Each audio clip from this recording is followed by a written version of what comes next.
ಅಂದ್ರೆ ಇಲ್ಲಿ ಬರೋದಿಲ್ಲ, ಭಕ್ತಿಯಿಂದಲೇ ಹೇಳಬೇಕು. ಶ್ರೀಮದ್ ಆಚಾರ್ಯ ತಿಳಿಸಿಕೊಡ್ತಾರೆ. ಇದಕ್ಕೆಲ್ಲ ಏನರ್ಥ? ಸಾಂಕೇತ್ಯಂ ಪಾರ್ಯಾಶ್ಚರ್ಮ ಸ್ತೋರಂ ಹೇಳನ ಮೇವ. ನೀವು ಸಾಂಕೇತಿಕವಾಗಿ ಕರೀತರು ಅಥವಾ ಸಿಟ್ಟಿನಿಂದ ಕರೀತರು, ಹಾಸ್ಯಕ್ಕಾಗಿ ಕರೀತರು, ಏನು ಕರೆದರೂ ಕೂಡ ಕರೀರಿ, ದೇವರನ್ನ ಭಕ್ತಿಯಿಂದ ಕರೀರಿ. ಸುಮ್ಮನೆ ಉದಾಹರಣೆಗೆ ನಿಮ್ಮ ಮಗನ ಹೆಸರು ನಾರಾಯಣ ಇದೆ, ಅವನು ಊಟಕ್ಕೆ ಕರಿಬೇಕಾಗಿದೆ. ನಾರಾಯಣ ಊಟಕ್ಕೆ ಬಾ ಅಂತ ನಿಮ್ಮ ಮಗನ ಕರೆದ್ರೆ ನಿಮ್ಮ ಮಗ ಮಾತ್ರ ಊಟಕ್ಕೆ ಬರ್ತಾನೆ. ನಾರಾಯಣ ಇನ್ ಸಾಕ್ಷಾತ್ ಪರಮಾತ್ಮ, ಹೇ ಭಗವಂತ ಪರಮಾತ್ಮ ನಾರಾಯಣ ಬಾ ಅಂತ ಕರೆದ್ರೆ ಸಾಕ್ಷಾತ್ ಪರಮಾತ್ಮನೂ ಬರ್ತಾನೆ, ನಿಮ್ಮ ಮಗನೂ ಬರ್ತಾನೆ, ಇಬ್ಬರು ಬರ್ತಾರೆ. ಮಗನ ಮಾತ್ರ ಕರೆದ್ರೆ ಮಗ ಮಾತ್ರ ಬರ್ತಾನೆ, ದೇವರನ್ನ ಕರೆದ್ರೆ ಇಬ್ಬರು ಬರ್ತಾರೆ. ಇದು ಸಾಂಕೇತ್ಯ. ಇನ್ನು ಸಿಟ್ಟಿನಿಂದ ಕರೆಯೋದು ಅಂತ ಯಾರಿಗೋ ಬೈಬೇಕಾಗಿರ್ತದೆ. ನಾವು ಏನೋ ಬಹಳ ಜಂಬ ಕಚ್ಕೊಳ್ತಾ ಇರ್ತಾನೆ. ಅವನು ಏನ್ ದೊಡ್ಡ ಶ್ರೀಮಂತ ಅಂತ ಜಂಬ ಕಚ್ಕೊಳ್ತಾ ಇದ್ದೆ, ನೀ ಏನು ಅಖಿಲ ಅನ್ಕೊಂಡು ಬ್ರಹ್ಮಾಂಡ ನಾಯಕನಾದ ನಾರಾಯಣ ಅನ್ಕೊಂಡಿದ್ದು ಏನು? ಬೈಯೋದು ಸ್ನೇಹಿತನ ಮೇಲೆ, ಆದ್ರೆ ಭಕ್ತಿ ಮಾತ್ರ ದೇವರ ಮೇಲೆ ಸಿಟ್ಟು ಮಾಡೋದು ಅಂತ ಅರ್ಥ ಅಲ್ಲ. ಇಲ್ಲಿ ಸಿಟ್ಟಿನಲ್ಲಿಯೂ ಕೂಡ ದೇವರನ್ನ ನೆನೆಸಿದರೆ ಮಲಗಿ ಪರಮಾಧರದಿ ಪಾಡ ಹೇಳ್ತಾರಲ್ಲ, ಯಾವುದೇ ಸಂದರ್ಭದಲ್ಲಿ ಭಕ್ತಿಯಿಂದ ದೇವರನ್ನ ನೆನೆಸಿದರೆ ಆಗ ಮಾತ್ರ ಪರಮಾತ್ಮನಿಗೆ ಅನುಗ್ರಹವನ್ನು ಮಾಡ್ತಾನೆ ಅನ್ನೋ ಈ ಶ್ಲೋಕದ ಅರ್ಥವನ್ನು ಶ್ರೀಮದ್ ಆಚಾರ್ಯ ತಿಳಿಸಿಕೊಡ್ತಾರೆ. ಅಂತಹ ಯಾವ ಅಜಾಂಡೋಪಾಖ್ಯಾನವನ್ನು ಕೂಡ ಇಲ್ಲಿ ನಮಗೆ ತಿಳಿಸಿಕೊಡ್ತಾ ಮುಂದೆ ಯಾವ ಪ್ರಚೇತಸರ ಕಥೆಯನ್ನು ತಿಳಿಸಿಕೊಡ್ತಾರೆ. ಪ್ರಚೇತಸರು ತಪಸ್ಸಿಗೆ ಹೋಗಿಬಿಟ್ಟಿದ್ರು. ಇವರು ಸಮುದ್ರದ ಮಧ್ಯದಲ್ಲಿ 1000 ವರ್ಷ ತಪಸ್ಸು ಮಾಡಿ ಎದ್ದು ಮೇಲೆ ಬರ್ತಾರೆ. ಆಗ ಇಡೀ ಎಲ್ಲ ಕಡೆ ವೃಕ್ಷಗಳು ಬೆಳೆದು ಹೋಗಿತ್ತು. ತಮ್ಮ ಕ್ರೋಧಾಗ್ನಿಯಿಂದ ಎಲ್ಲ ಸುಡ್ಲಿಕ್ಕೆ ಶುರು ಮಾಡಿದ್ರು. ಚಂದ್ರ ಬಂದ, ಯಾಕೆ ಸುಡ್ತಾ ಇದ್ದಿದ್ದು? ಏನು ಬೇಕು? ಕನ್ಯಾ ಬೇಕಲ್ವಾ? ಒಬ್ಬ ಕನ್ಯೆ ಇಡೀ ಎಲ್ಲ ವನ ದೇವತೆಗಳು ರಕ್ಷಣೆ ಮಾಡಿ ಬೆಳೆಸಿರ್ತಕ್ಕಂಥ ಒಬ್ಬ ವಾರ್ಷಿ ಅಂತ ಅವಳು, ಮಾರಿಷ ಅಂತ ಕೂಡ ಅವಳ ಹೆಸರು ಹೇಳ್ತಾರೆ. ಅವಳನ್ನು ಕೊಟ್ಟು ಪ್ರಚೇತಸರಿಗೆ ಮದುವೆಯನ್ನು ಮಾಡ್ತಾರೆ. ಅವರನ್ನು ಹುಟ್ಟಿ ಬಂದ ಮತ್ತೆ ಯಾವ ಬ್ರಹ್ಮದೇವರ ಮಗನಾಗಿರತಕ್ಕಂತಹ ಇವನು ಹುಟ್ಟಿ ಬರ್ತಾ ಇದ್ದಾನ. ಅವನು ಈಗ ತಾನೇ ದಕ್ಷ ಪ್ರಜಾಪತಿ ಪ್ರಚೇತಸರು ಹಾಗೂ ಮಹರ್ಷಿಗಳ ಮಗನಾಗಿ ಹುಟ್ಟಿ ಬಂದ. ಈ ಯಾವ ದಕ್ಷ ಪ್ರಜಾಪತಿ ಪಂಚಜನನ ಮಗಳಾಗಿರ್ತಕ್ಕಂಥ ಅಶಿಕ್ನಿಯನ್ನ ಮದುವೆಯನ್ನು ಮಾಡಿಕೊಂಡ. ಮದುವೆಯನ್ನು ಮಾಡಿಕೊಂಡು ಒಟ್ಟು 10,000 ಮಕ್ಕಳನ್ನು ಪಡೆದ. 10,000 ಮಕ್ಕಳಿಗೆ ಏನು ನಾಮಕರಣ ಮಾಡಬೇಕು? ಅವರಿಗೆಲ್ಲ ಒಂದೇ ಒಂದು ಹೆಸರು, ಹರಿಯೇಶ್ವರು. ಹರಿಯೇಶ್ವರ ನಂಬರ್ 1, ಹರಿಯೇಶ್ವರ ನಂಬರ್ 2, ಹರಿಯೇಶ್ವರ ನಂಬರ್ 1000, 10,000 ಅಷ್ಟೇ. ಒಂದೇ ನಾಮಕರಣ ಅವ್ರಿಗೆ ಅಷ್ಟೇ. ಅವ್ರು ಹೇಳಿದ, ನೋಡಪ್ಪ ನೀವೆಲ್ಲ ಮದುವೆ ಮಾಡ್ಕೊಳ್ಬೇಕು, ಸಂಸಾರ ಮಾಡಬೇಕು, ಪ್ರಜಾಸಂತತಿ ಮುಂದುವರೆಸಬೇಕು, ಅದಕ್ಕಾಗಿ ಮೊದಲು ತಪಸ್ಸಿಗೆ ಹೋಗಿ ಅಂತ ಕಳಿಸ್ಬಿಟ್ಟ. ಎಲ್ಲ ಸಮುದ್ರ ತೀರಕ್ಕೆ ತಪಸ್ಸು ಮಾಡ್ತಾ ನಿಂತರು. ಅಲ್ಲಿ ನಾರದರು ಬಂದರು, ಮಹಾನುಭಾವರು. ನಾರದರು ಬಂದು ಹೇಳಿದ್ರು, ಯಾಕೆ ತಪಸ್ಸು ಮಾಡ್ತಾ ಇದ್ರೆ? ನಾವೆಲ್ಲ ಮದುವೆ ಮಾಡ್ಕೊಳ್ಬೇಕು, ಪ್ರಜಾಸಂತತಿ ಹೊರಿಸಬೇಕು. ಮದುವೆ ಮಾಡ್ಕೊಳ್ಳಿ ಮಿನಿಮಮ್ ಕ್ವಾಲಿಫಿಕೇಶನ್ ಕೆಲವು ಇರ್ತದೆ. ಅದಾದ್ರೂ ನಿಮ್ಗೆ ಇದೆಯಾ? ಏನು? ನಾ ಕೆಲವು ಪ್ರಶ್ನೆಗಳನ್ನು ಕೇಳ್ತೀನಿ, ಅದಕ್ಕೆ ನೀವು ಉತ್ತರ ಹೇಳ್ತೀರಾ ಅಂದ್ರೆ ಮದುವೆ ಮಾಡ್ಕೊಳ್ರಿ ನೀವು.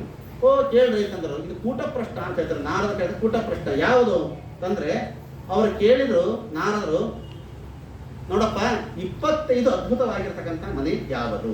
ಮೊದಲೇ ಪ್ರಶ್ನೆ. ಎರಡನೇದ್ದು, 2 ಕಡೆಗೂ ಹರಿಯತಕ್ಕಂಥ ನದಿ, ಈ ಕಡೆಗೂ ಹರಿತದೆ ಮತ್ತು ಈ ಕಡೆಗೂ ಹರಿತದೆ ಅಂತ ನದಿ ಯಾವುದು? ಮತ್ತು ಆ ಒಂದು ದೊಡ್ಡ ರಾಜ್ಯಕ್ಕೆ ಒಬ್ಬನೇ ಒಬ್ಬರು ಇರ್ತಕ್ಕಂಥ ಪುರುಷ, ಅವ ರಾಜ ಯಾರು? ಮತ್ತು ವೇಶ್ಯಾಸ್ತ್ರೀ ಅಂತಂದ್ರೆ ಯಾರು? ಹರಿತವಾಗಿರತಕ್ಕಂಥ ಚೂಪಾಗಿರ್ತಕ್ಕಂಥ ಚಕ್ರ ಅಂತಂದ್ರೆ ಯಾವುದು? ಹೀಗೆ ಅನೇಕವಾಗಿರ್ತಕ್ಕಂಥ ಕೆಲವು 6 ಪ್ರಶ್ನೆಗಳನ್ನ ಕೇಳ್ತಾರೆ. ಯಾವುದಕ್ಕೂ ಉತ್ತರ ಹೇಳಿ ಬರಲಿಲ್ಲ ಇವರಿಗೆ, ಹರೇಶ್ವರಿಗೆ.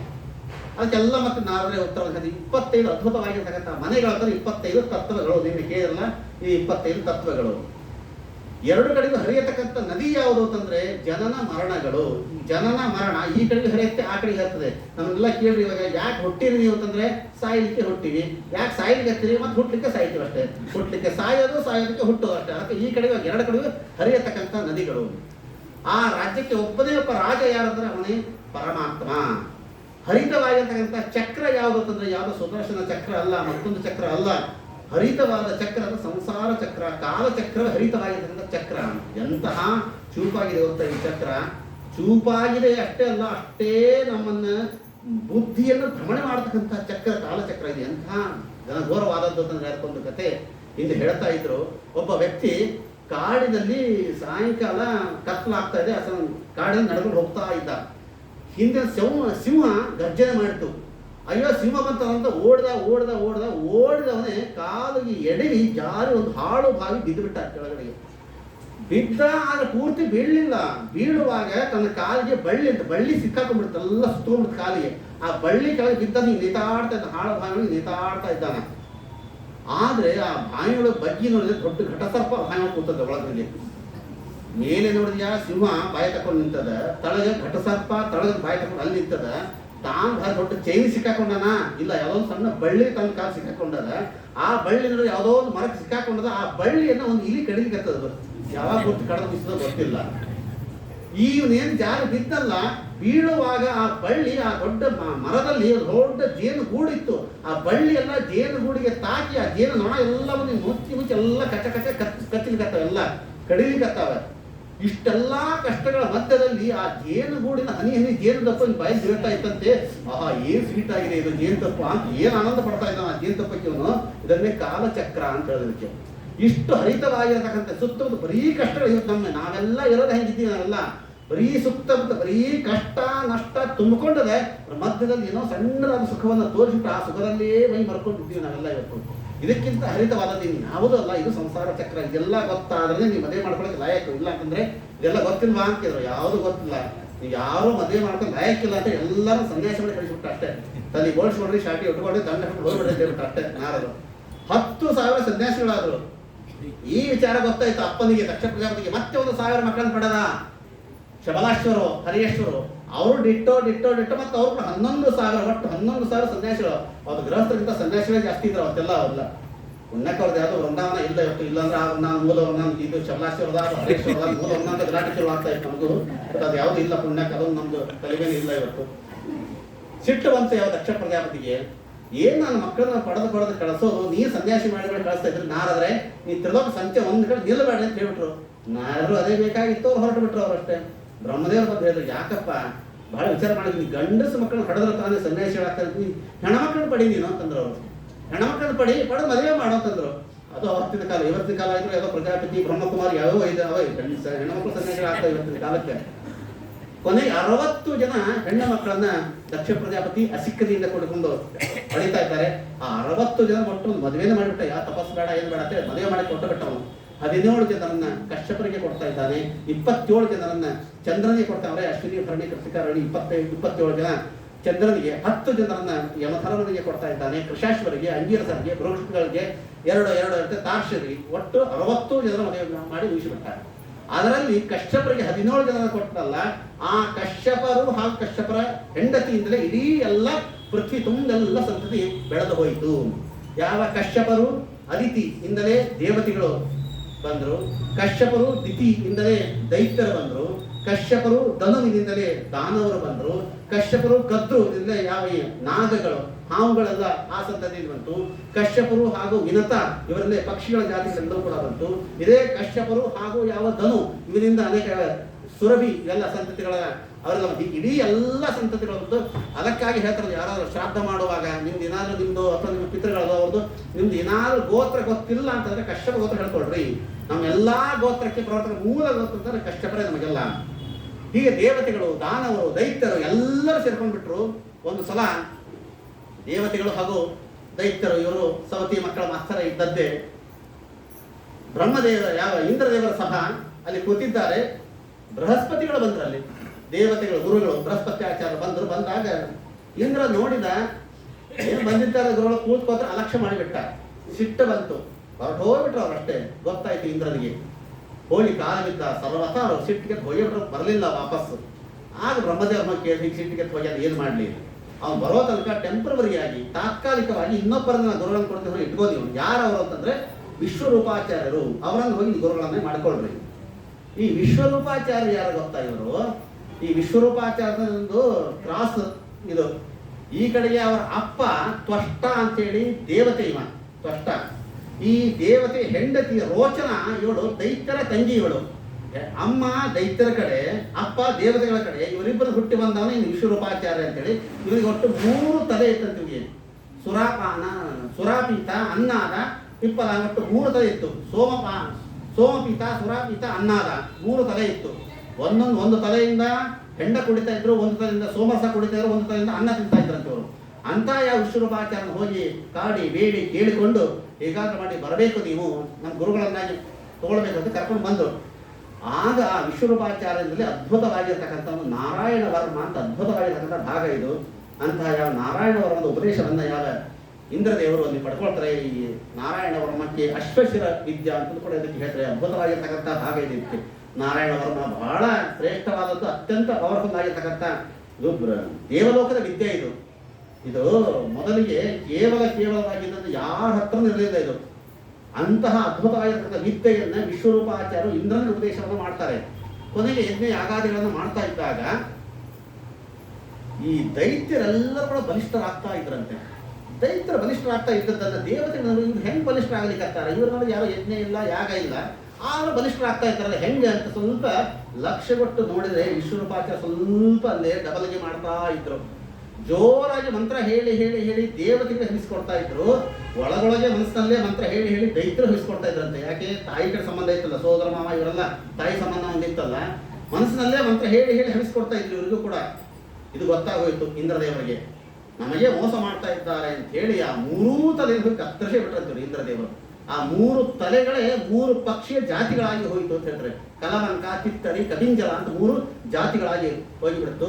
ಮತ್ತೆ ಅವರಿಗೆ ಬ್ರಹ್ಮಹತ್ಯ ದೋಷ ಬರ್ತಾ ಇದೆ. ಮತ್ತೆ ದೋಷವನ್ನ ಮತ್ತೆ 4 ಕಡೆ ವಿಭಾಗ ಮಾಡಿ ಹಂಚಿದ್ರು ಅನ್ನೋ ಕಥಾಭಾಗವನ್ನು ತಿಳಿಸಿಕೊಡ್ತಾರೆ. ಇಲ್ಲಿ ಯಾರೇ ತೊಷ್ಟಾದಿಗೆ ಸಿಟ್ಟು ಬಂತು ಅಪ್ಪನಿಗೆ, ನನ್ನ ಮಗನ ಕರ್ಕೊಂಡೋಗಿ ಏನೋ ಗುರುಗಳನ್ನಾಗಿ ಮಾಡಿ ಕರ್ಕೊಂಡು ಹೋಗ್ತೀರಾ ಅಂತ ವಿಚಾರ ಮಾಡಿದ್ರೆ ಹೋಗಿ ಅವನನ್ನು ಸಂಹಾರವನ್ನು ಮಾಡ್ತಾ ಇದ್ದಾರೆ. ಹೇಗಾದ್ರೂ ಮಾಡಿ ನಾ ಇಂದ್ರನನ್ನು ಕೊಲ್ಲತಕ್ಕಂಥ ಮಗನನ್ನು ಪಡಿತೇನೆ ಅಂತ ಇವ ಯಜ್ಞೇಶ್ವರ ಮಾಡಿದ. ಸ್ವಲ್ಪ ಸ್ವರ ವ್ಯತ್ಯಾಸ ಮಾಡಿ ಹೇಳಬೇಕಾಗಿತ್ತು. ಅದು ಸಂಸ್ಕೃತ ಭಾಷೆ, ಅದು ವೇದ ಭಾಷೆ, ವೇದ ಮಂತ್ರಗಳು. ಸಣ್ಣ ಸಣ್ಣ ಸಣ್ಣ ಸಣ್ಣ ಒಂದು ಸ್ವರ ಏರಿ ಕೇಳಿ ಕೇಳಿ ತಪ್ಪಾದ್ರೂ ದೊಡ್ಡ ಅನರ್ಥ ಆಗತಕ್ಕಂಥದ್ದು. ನಮ್ಮ ಕನ್ನಡ ಭಾಷೆಯಲ್ಲಿಯೇ ಅಂತ ಅನೇಕವಾಗಿರ್ತಕ್ಕಂತಹ ಪದಗಳನ್ನು ನಾವು ನೋಡ್ತೇವೆ. ನಾವು ಕನ್ನಡ ಭಾಷೆಯಲ್ಲಿ ನೀವು ನೋಡಿರ್ಬೇಕಾದ್ರೆ ಯಾರೋ ಬಂದು ಕೇಳಿದ್ರೆ ಏನಾಯ್ತು ಅಂತ ಕೇಳಿದ್ರೆ ಅಷ್ಟೇ, ಏನಾಯ್ತು ಅಂತ ಸರಿಯಾಣ ಕೇಳಿದ್ರೆ ಏನಾಯ್ತು ಅಂತ ಕ್ವಶನ್ ಆಗ್ತದೆ. ಅದೇ ಏ ನಾಯಿ ಥೂ ಸ್ವಲ್ಪ ಬಿಡಿಸಿ ಹೇಳಿದ್ರೆ ಎಷ್ಟು ಏನಾಗ್ತದೆ, ಏ ನಾಯಿ ಥೂ ಸ್ವಲ್ಪ ಬಿಡಿಸಿ ಹೇಳಿದ್ರೆ ಕೆಟ್ಟ ಶಬ್ದವಾಗ್ತದೆ, ಸೇರಿಸಿ ಹೇಳಿದ್ರೆ ಏನಾಯ್ತು ಅಂತ ಕ್ವಶನ್ ಆಗ್ತದೆ. ಒಂದು ಶಾಲೆಯಲ್ಲಿ ಹಾಗೆ ಒಂದು ಸ್ವಚ್ಛತಾ ಕಾರ್ಯಕ್ರಮ ನಡೀತಾ ಇತ್ತು. ಸ್ವಚ್ಛತೆ ನಡೆದ ಬೋರ್ಡಲ್ಲಿ ಬರೆದೊಂದು ಉಗುರುಗಳನ್ನು ಕತ್ತರಿಸಬೇಕು, ಸ್ವಚ್ಛತೆಗೋಸ್ಕರವಾಗಿ ಉಗುರುಗಳನ್ನು ಕತ್ತರಿಸಬೇಕು ಅಂತ ಒಂದು ವಾಕ್ಯ ಬರೆದ್ರು. ಒಬ್ಬ ಹುಡುಗ ಕಿಡಿಗೇಡಿ ಹುಡುಗ ಹೋಗಿ ಮೊದಲೇ ಅಕ್ಷರ ಹೂ ಅನ್ನೋದನ್ನು ಅಡಿಸಿ ಬಂದ್ಬಿಟ್ಟ ಹೋಗಿ ಅದನ್ನ. ಏನಾಯ್ತು ನೋಡ್ರಿ, ಅದು ಗುರುಗಳನ್ನು ಕತ್ತರಿಸಬೇಕು ಅಂತ ಆಗೋಯ್ತು. ಅಷ್ಟೇ ಸಣ್ಣದಾದ ಒಂದು ಕನ್ನಡ ಭಾಷೆಯಲ್ಲಿಯೇ ಒಂದು ಅಕ್ಷರ ಒಂದು ವ್ಯತ್ಯಾಸ ಆದರೆ ಇಷ್ಟು ಅನಾಹುತ ಆಗ್ತದೆ ಅಂತಂದ್ರೆ ಇದು ದೇವ ಭಾಷೆ, ವೇದ ಭಾಷೆ. ಒಂದು ಸಣ್ಣ ಸ್ವರ ವ್ಯತ್ಯಾಸ ಮಾಡಬೇಕಾಗಿತ್ತು, ತೊಷ್ಟ ಮಾಡಲಿಲ್ಲ. ಹೇಗಿತ್ತು ಹಾಗೆಯೇ ಹೇಳಿಬಿಟ್ಟ.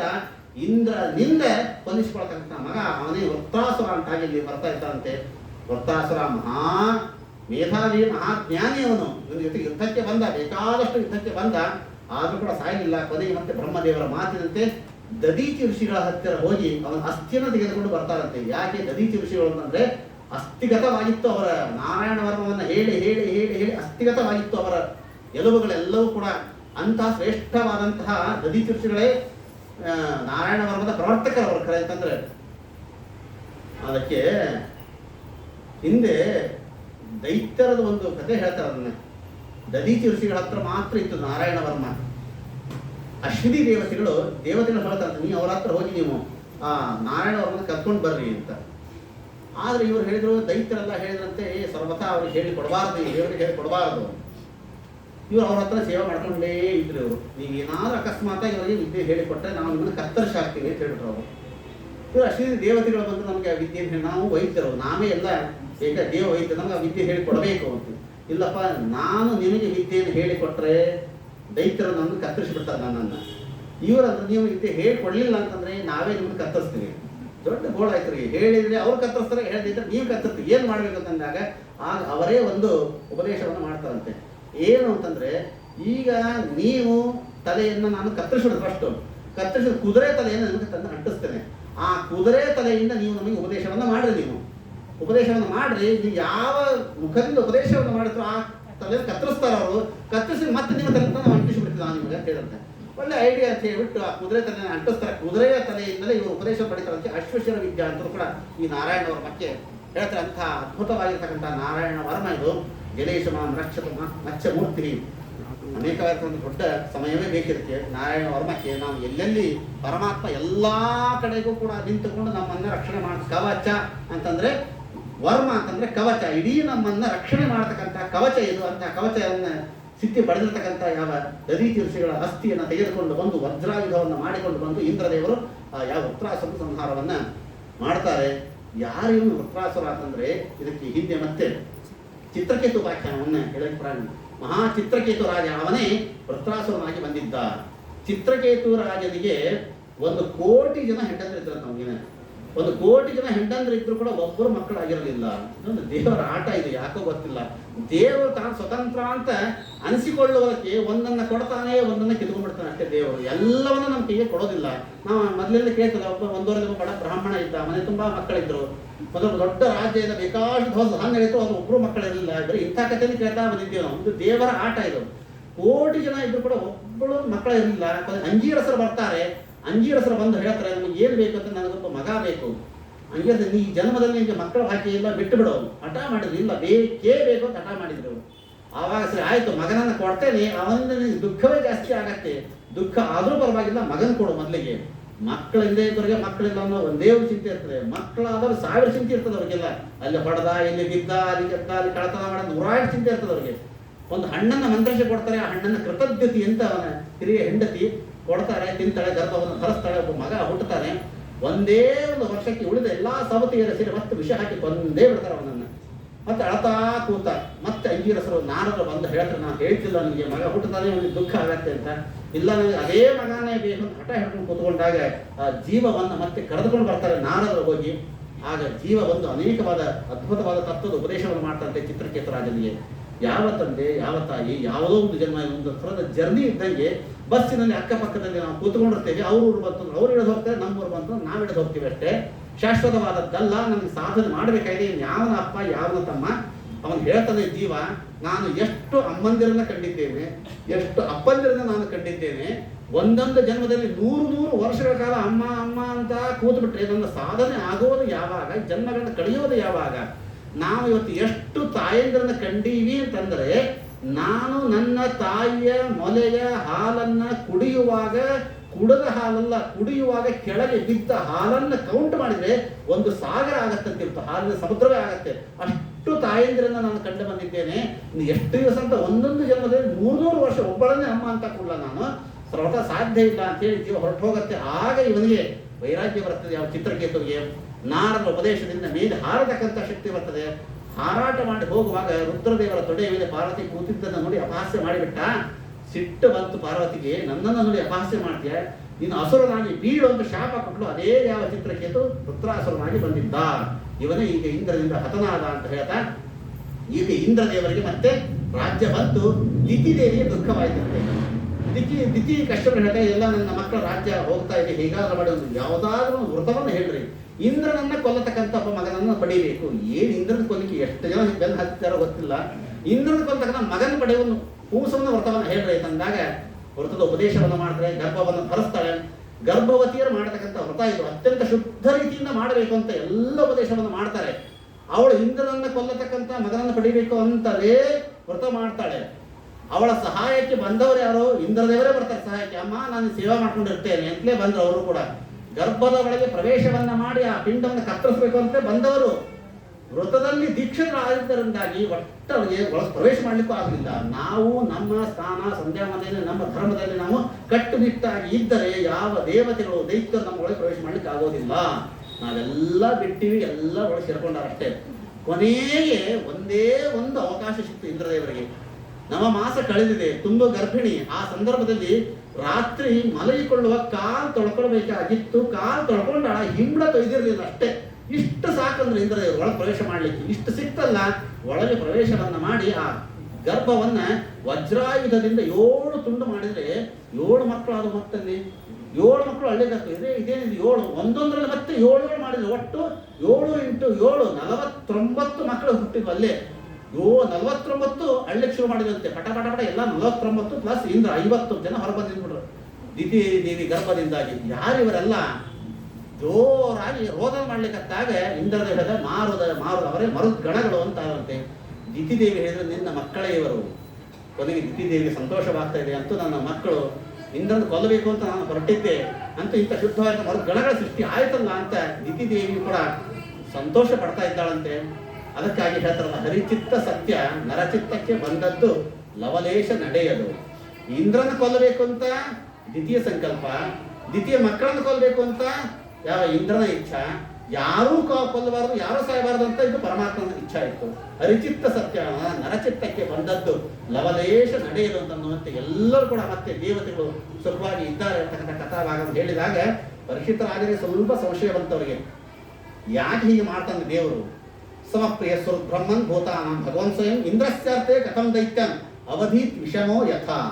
ಪರಮಾತ್ಮ ಯಾಕೆ ಈ ಯುದ್ಧದಲ್ಲಿ ಯಾವಾಗಲೂ ದೇವತೆಗಳಿಗೆ ಜಯನೇ ಕೊಡ್ತಾನೆ, ದೈತ್ಯರಿಗೆ ಪರಾಜಯನೇ ಕೊಡ್ತಾನೆ? ದೇವತೆಗಳಿಂದ ಏನಾದರೂ ಲಾಭ ಇದೆಯಾ? ಇಲ್ಲ. ದೈತ್ಯರಿಂದ ಏನಾದರೂ ಭಯ ಇದೆಯಾ? ಇಲ್ಲ. ದೈತ್ಯರಿಂದ ಭಯ ಇಲ್ಲ, ದೇವತೆಗಳಿಂದ ಲಾಭ ಇಲ್ಲ. ಆದರೂ ಕೂಡ ಒಬ್ಬರಿಗೆ ಜಯ, ಒಬ್ಬರಿಗೆ ಪರಾಜಯ ಕೊಡ್ತಾನಲ್ಲ. ಮತ್ತು ಇವನ ಹೆಸರು ಮಾತ್ರ ಸಮ, ದೇವರಿಗೆ ಮಾತ್ರ ಸಮ ಸಮ ಅಂತ ಹೇಳ್ತಾರಲ್ಲ. ಯಾಕೆ ಪರಮಾತ್ಮ ಹಾಗೆ ಮಾಡ್ತಾನೆ ಅನ್ನುವ ಪ್ರಶ್ನೆಯನ್ನ ಮಾಡಿದಾಗ ಶುಕಾಚಾರ್ಯರು ಹೇಳ್ತಾರೆ, ಈ ಪ್ರಶ್ನೆ ಮೊಟ್ಟ ಮೊದಲು ನೀನು ಮಾಡಿದ್ದಲ್ಲಪ್ಪ. ಹಿಂದೆ ರಾಜಸೂಯ ಯಾಗ ನಡೆದಾಗ ನಾರದರಿಗೆ ಧರ್ಮರಾಜ ಈ ಪ್ರಶ್ನೆಯನ್ನು ಮಾಡಿದ. ನಾರದರು ಯಾವ ಉತ್ತರವನ್ನು ಧರ್ಮರಾಜನಿಗೆ ಕೊಟ್ಟರೋ ಅದೇ ಉತ್ತರವನ್ನೇ ನಾನು ನಿನಗೆ ನಾಳೆಯ ದಿವಸ ಕೊಡ್ತೇನೆ ಅಂತ ಯಾವ ಶುಕಾಚಾರ್ಯರು ಪರೀಕ್ಷಿತ ರಾಜನಿಗೆ ಹೇಳಿ, ನಾಳೆ ಸಪ್ತಮ ಸ್ಕಂದ ನರಸಿಂಹಾವತಾರ ಹಾಗೂ ಮತ್ತು ಸಮುದ್ರ ಮಥನ ವಾಮನಾವತಾರದ ಚರಿತ್ರೆಯನ್ನು ನಾಳೆ ದಿವಸ ತೆಗೆದುಕೊಳ್ಳೋಣ. ಹರೇ ನಮಃ. ಶ್ರೀ ಕೃಷ್ಣಾರ್ಪಣಮಸ್ತು.